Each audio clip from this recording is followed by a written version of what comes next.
ವೀಕ್ಷಕರೆಲ್ಲರಿಗೂ ವಿಶೇಷ ಕಾರ್ಯಕ್ರಮಕ್ಕೆ ಸ್ವಾಗತ. ಸ್ನೇಹಿತರೆ, ರಾಮನವಮಿ ಪ್ರಮುಖ ಹಿಂದೂ ಹಬ್ಬಗಳಲ್ಲಿ ಒಂದಾಗಿದೆ. ಈ ದಿನ ವಿಷ್ಣುವಿನ 7ನೇ ಅವತಾರವಾದ ರಾಮನ ಜನ್ಮ ದಿನವೆಂದು ಆಚರಿಸಲಾಗುತ್ತದೆ. ಇದು ಚೈತ್ರ ಮಾಸದ 9ನೇ ದಿನದಂದು ನವಮಿ ಬರುತ್ತದೆ. ಈ ಬಾರಿ ರಾಮನವಮಿಯು ಏಪ್ರಿಲ್ 17ರಂದು ನಡೆಯಲಿದೆ. ರಾಮನವಮಿಯನ್ನು ಹಿಂದೂ ಧರ್ಮದಲ್ಲಿ ಅತ್ಯಂತ ಭಕ್ತಿ ಮತ್ತು ಉತ್ಸಾಹದಿಂದ ಆಚರಿಸಲಾಗುತ್ತದೆ. ಪ್ರತಿ ಬಾರಿಯೂ ಸಡಗರ ಸಂಭ್ರಮದಿಂದ ಆಚರಿಸುತ್ತಿದ್ದೇವೆ. ಆದರೆ ಈ ವರ್ಷ ತುಂಬಾನೇ ವಿಶೇಷ, ಏಕೆಂದರೆ ಅಯೋಧ್ಯೆಯಲ್ಲಿ ಶ್ರೀರಾಮನ ಪ್ರಾಣ ಪ್ರತಿಷ್ಠಾಪನೆಯಾಗಿದೆ. ಪ್ರತಿನಿತ್ಯ ಲಕ್ಷಾಂತರ ಭಕ್ತರು ಅಯೋಧ್ಯೆಗೆ ಬಂದು ಶ್ರೀರಾಮನ ದರ್ಶನ ಮಾಡಿ ಹೋಗುತ್ತಿದ್ದಾರೆ. ಆ ಬಾಲರಾಮನ ಮೂರ್ತಿ ನೋಡುತ್ತಿದ್ದರೆ ಎಂಥವರ ಮನಸ್ಸಿನಲ್ಲಿಯೂ ಭಕ್ತಿ ಉಕ್ಕಿ ಬರುತ್ತದೆ. ಧಾರ್ಮಿಕ ಗ್ರಂಥಗಳ ಪ್ರಕಾರ ತ್ರೇತಾಯುಗದಲ್ಲಿ ರಾವಣನ ದೌರ್ಜನ್ಯವನ್ನು ಕೊನೆಗೊಳಿಸಲು ಮತ್ತು ಧರ್ಮವನ್ನು ಪುನಃ ಸ್ಥಾಪಿಸಲು ಭಗವಾನ್ ಹರಿ ವಿಷ್ಣುವು ಭಗವಾನ್ ರಾಮನಾಗಿ ಅವತಾರವನ್ನು ತೆಗೆದುಕೊಂಡಿದ್ದಾನೆ.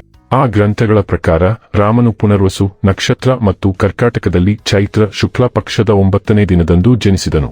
ನಿಸ್ಸಂದೇಹವಾಗಿ ಈ ಹಬ್ಬವು ಹಿಂದೂ ಸಂಸ್ಕೃತಿಯಲ್ಲಿ ಹೆಚ್ಚಿನ ಪ್ರಾಮುಖ್ಯತೆಯನ್ನು ಹೊಂದಿದೆ. ಭಗವಾನ್ ರಾಮನು ತನ್ನ ಜೀವಿತಾವಧಿಯಲ್ಲಿ ಅಪಾರ ತೊಂದರೆಗಳನ್ನು ಎದುರಿಸಿದನು, ಆದರೆ ಅವನು ತನ್ನನ್ನು ತಾನು ಆದರ್ಶಪ್ರಾಯ ಪಾತ್ರವಾಗಿ ತೋರಿಸಿದನು. ಅವರು ತಮ್ಮ ಘನತೆಯನ್ನು ಉಳಿಸಿಕೊಂಡರು ಮತ್ತು ಅತ್ಯಂತ ಕಷ್ಟಕರ ಸಂದರ್ಭಗಳಲ್ಲಿ ನಿರ್ಧಾರಗಳನ್ನು ತೆಗೆದುಕೊಳ್ಳಲು ಪರಿಪೂರ್ಣ ಸಮಯಕ್ಕಾಗಿ ಕಾಯುತ್ತಿದ್ದರು. ಈ ಕಾರಣಕ್ಕಾಗಿಯೇ ಅವರನ್ನು ಮರ್ಯಾದಾ ಪುರುಷೋತ್ತಮ ಶ್ರೀರಾಮ ಎಂದು ಪರಿಗಣಿಸಲಾಗಿದೆ. ಶ್ರೀರಾಮನ ಇಡೀ ಜೀವನವು ಅತ್ಯಂತ ಕಷ್ಟಕರ ಸಂದರ್ಭಗಳಲ್ಲಿ ನಾವು ನಮ್ಮ ಧರ್ಮವನ್ನು ತ್ಯಜಿಸಬಾರದು ಮತ್ತು ಅವರ ಜೀವನದಲ್ಲಿ ಅವರು ಮಾಡಿದಂತೆ ಅನೈತಿಕತೆಯ ಮಾರ್ಗವನ್ನು ಅನುಸರಿಸಬಾರದು ಎಂದು ತೋರಿಸುತ್ತದೆ. ಭಾರತದಲ್ಲಿ ಜನರು ಈ ಮಂಗಳಕರ ದಿನವನ್ನು ಉಪವಾಸ ಮತ್ತು ಶ್ರೀರಾಮನನ್ನು ಪೂಜಿಸುವ ಮೂಲಕ ಆಚರಿಸುತ್ತಾರೆ. ಈ ಹಬ್ಬದೊಂದಿಗೆ ಚೈತ್ರ ನವರಾತ್ರಿಯೂ ಮುಕ್ತಾಯವಾಗುತ್ತದೆ. ಈ ದಿನದಂದು ಶ್ರೀರಾಮನನ್ನು ಭಕ್ತಿಯಿಂದ ಪೂಜಿಸುವವರಿಗೆ ಜೀವನದಲ್ಲಿ ಸುಖ, ಸಮೃದ್ಧಿ, ಶಾಂತಿ, ಸೌಭಾಗ್ಯ, ಸಂತಾನಭಾಗ್ಯ ಲಭಿಸುತ್ತದೆ. ಈ ಪವಿತ್ರ ದಿನದಂದು ಭಕ್ತರು ಪವಿತ್ರ ಸ್ಥಳಗಳಿಗೆ ಭೇಟಿ ನೀಡುವ ಮೂಲಕ ಮತ್ತು ಪವಿತ್ರ ನದಿಯಲ್ಲಿ ಸ್ನಾನ ಮಾಡುವ ಮೂಲಕ ಪುಣ್ಯವನ್ನು ಗಳಿಸುತ್ತಾರೆ. ದಿನವಿಡೀ ಸರಿಯಾದ ಉಪವಾಸದಿಂದ ಶ್ರೀರಾಮನ ನಾಮ ಅಥವಾ ಮಂತ್ರವನ್ನು ಪಠಿಸಿ ಪೂಜಿಸಿದರೆ ಶ್ರೀರಾಮನ ಅನುಗ್ರಹ ದೊರೆಯುತ್ತದೆ ಎಂಬುದು ಪುರಾತನ ನಂಬಿಕೆ. ನೀವು ಹಣ, ಆಹಾರ, ಬಟ್ಟೆ ಮತ್ತು ಇತರ ಅಗತ್ಯ ವಸ್ತುಗಳನ್ನು ಅಗತ್ಯವಿರುವವರಿಗೆ ದಾನ ಮಾಡಿದರೆ ಅದು ನಿಮಗೆ ಶ್ರೀರಾಮನ ಅನುಗ್ರಹವನ್ನು ಪಡೆಯಲು ಸಹಾಯ ಮಾಡುತ್ತದೆ ಎಂದು ನಂಬಲಾಗಿದೆ. ಈ ದಾನದ ಮೂಲಕ ಹಿಂದಿನ ಮತ್ತು ಪ್ರಸ್ತುತ ಜನ್ಮದಲ್ಲಿ ಮಾಡಿದ ಪಾಪಗಳಿಂದ ಪರಿಹಾರವನ್ನು ಪಡೆಯಬಹುದು ಎಂದು ನಂಬಲಾಗಿದೆ. ವಿಶ್ವಪೋಷಕ ಶ್ರೀರಾಮನ ಅನುಗ್ರಹವನ್ನು ಪಡೆಯಲು ಭಕ್ತರು ರಾಮನವಮಿಯಂದು ಶ್ರೀರಾಮನನ್ನು ವಿಧಿವಿಧಾನಗಳೊಂದಿಗೆ ಪೂಜಿಸುತ್ತಾರೆ. ಜ್ಯೋತಿಷ್ಯದಲ್ಲಿ ಈ ಮಂಗಳಕರ ಅವಧಿಯಲ್ಲಿ ಕೆಲವು ರಾಶಿಚಕ್ರ ಚಿಹ್ನೆಗಳು ಹೆಚ್ಚು ಅದೃಷ್ಟಶಾಲಿಯಾಗಿರುತ್ತವೆ ಎಂದು ನಂಬಲಾಗಿದೆ. ಮೇಷ ರಾಶಿ ಶ್ರೀರಾಮನ ಅಚ್ಚುಮೆಚ್ಚಿನ ರಾಶಿ ಪರಿಗಣಿಸಲಾಗುತ್ತದೆ. ಹಾಗಾದರೆ ವಿಡಿಯೋ ಪ್ರಾರಂಭಿಸುವುದಕ್ಕೂ ಮುನ್ನ ಎಂದಿನಂತೆ ನಮ್ಮ ವಿನಂತಿ ಎಂದರೆ, ನೀವಿನ್ನೂ ನಮ್ಮ ಚಾನೆಲ್ ಅನ್ನು ಸಬ್ಸ್ಕ್ರೈಬ್ ಮಾಡಿಲ್ಲವೆಂದರೆ ದಯವಿಟ್ಟು ಈಗಲೇ ನಮ್ಮ ಚಾನೆಲ್ ಅನ್ನು ಸಬ್ಸ್ಕ್ರೈಬ್ ಮಾಡಿ.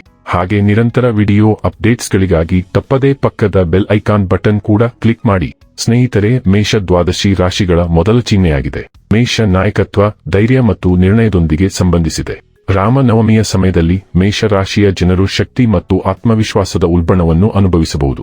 ಇದು ಅವರಿಗೆ ಹೊಸ ಸವಾಲುಗಳನ್ನು ಎದುರಿಸಲು ಮತ್ತು ಉತ್ಸಾಹದಿಂದ ತಮ್ಮ ಗುರಿಗಳನ್ನು ಅನುಸರಿಸಲು ಮಂಗಳಕರ ಸಮಯವಾಗಿದೆ. ಮಾತ್ರವಲ್ಲದೆ ರಾಮನವಮಿಯಂದು ಮೇಷರಾಶಿಯವರು ಶ್ರೀರಾಮನ ಆಶೀರ್ವಾದ ಪಡೆಯಲಿದ್ದಾರೆ. ಅಲ್ಲದೆ ಜ್ಯೋತಿಷ್ಯದ ಪ್ರಕಾರ ಮೇಷ ಶ್ರೀರಾಮನ ಅಚ್ಚುಮೆಚ್ಚಿನ ರಾಶಿಗಳಲ್ಲಿ ಒಂದಾಗಿದೆ. ಶ್ರೀರಾಮನ ಕೃಪೆಯಿಂದ ಮೇಷರಾಶಿಯ ಜನರು ಕೆಲ ದಿನಗಳಿಂದ ಎದುರಿಸುತ್ತಿದ್ದ ಆರ್ಥಿಕ ಸಮಸ್ಯೆಗಳೆಲ್ಲವೂ ಪರಿಹಾರವಾಗಲಿದೆ. ಇದಲ್ಲದೆ ಈ ಅವಧಿಯಲ್ಲಿ ನೀವು ಪೂರ್ವಜರ ಆಸ್ತಿ ಇತ್ಯಾದಿಗಳ ಸಂತೋಷವನ್ನು ಸಹ ಪಡೆಯಬಹುದು. ಅದೇ ಸಮಯದಲ್ಲಿ ಈ ಅವಧಿಯಲ್ಲಿ ಉದ್ಯೋಗಿಗಳಿಗೆ ಸ್ಥಾನ, ಪ್ರತಿಷ್ಠೆ ಇತ್ಯಾದಿಗಳ ಲಾಭವೂ ಸಿಗುತ್ತದೆ. ಕುಟುಂಬ ಜೀವನದಲ್ಲಿ ನಡೆಯುತ್ತಿರುವ ಸಮಸ್ಯೆಗಳು ರಾಮನ ಕೃಪೆಯಿಂದ ಪರಿಹರಿಸಲ್ಪಡುತ್ತವೆ ಮತ್ತು ನಿಮ್ಮ ಸಂಗಾತಿಯೊಂದಿಗಿನ ನಿಮ್ಮ ಸಂಬಂಧವು ಮೊದಲಿಗಿಂತ ಮಧುರವಾಗಿರುತ್ತದೆ. ಆರ್ಥಿಕ ಸ್ಥಿತಿ ಮೊದಲಿಗಿಂತ ಉತ್ತಮವಾಗಿರುತ್ತದೆ. ಬಾಕಿ ಹಣ ವಾಪಸ್ ಬರಲಿದೆ. ಅದೃಷ್ಟ ನಿಮ್ಮ ಕಡೆ ಇರುತ್ತದೆ. ಕೆಲಸದ ಸ್ಥಳದಲ್ಲಿ ನೀವು ಹೊಸ ಜವಾಬ್ದಾರಿಯನ್ನು ಪಡೆಯಬಹುದು. ಜನರು ತಮ್ಮ ಪ್ರಾಯೋಗಿಕತೆ ಮತ್ತು ನಿರ್ಣಯಕ್ಕೆ ಹೆಸರುವಾಸಿಯಾಗಿದ್ದಾರೆ. ರಾಮನವಮಿಯ ಸಮಯದಲ್ಲಿ ಅವರು ತಮ್ಮ ಪ್ರಯತ್ನಗಳಲ್ಲಿ ಭದ್ರತೆಯ ಭಾವವನ್ನು ಅನುಭವಿಸಬಹುದು. ದೀರ್ಘಾವಧಿಯ ಗುರಿಗಳು ಮತ್ತು ಹಣಕಾಸಿನ ಯೋಜನೆಗಳ ಮೇಲೆ ಕೇಂದ್ರೀಕರಿಸಲು ಇದು ಅವರಿಗೆ ಉತ್ತಮ ಸಮಯವಾಗಿದೆ. ಶ್ರೀರಾಮನ ಅನುಗ್ರಹದಿಂದಾಗಿ ಧನಾತ್ಮಕ ಶಕ್ತಿ ಹೆಚ್ಚಾಗಲಿದೆ. ಈ ಸಮಯದಲ್ಲಿ ಸೃಜನಶೀಲತೆ ಹೆಚ್ಚಾಗುತ್ತದೆ.